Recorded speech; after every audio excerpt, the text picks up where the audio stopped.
Hi friends, स्वागत आहे आपल्या एका नवीन ब्लॉगमध्ये।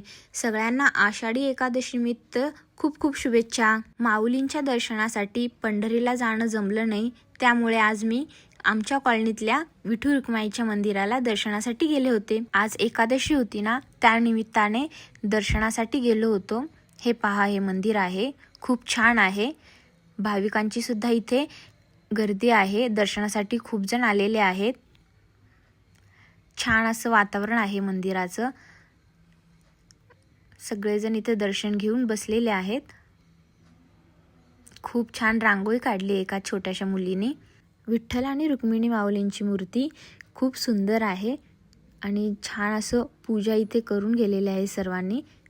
हे पहा, आमचं दर्शन खूप छान झालेलं आहे, अगदी शांततेत आणि अगदी मन प्रसन्न होतं हे पाहून। आणि गर्दीच नव्हती गाभाऱ्यामध्ये आम्ही जेव्हा दर्शनासाठी गेलो होतो। खूप सुंदर अशी मूर्ती आहे। हे पहा, खूप छान असं दर्शन झालं आहे माऊलींचं। आरती वगैरे केली, गर्दी नव्हती, लहान मुलं होते खूप, तेही बाहेर जाऊन खेळत होते। म्हणलं खूप शांत वातावरण आहे तर आरती करून घ्यावी। खूप छान असं सजवलेलं आहे माऊलींना, बघू शकता तुम्ही व्हिडिओमध्ये। तर अशा प्रकारे आमचं खूप छान दर्शन झालं, आरती वगैरे झाली आणि व्हिडिओ सुद्धा काढली तुम्हाला दाखवण्यासाठी।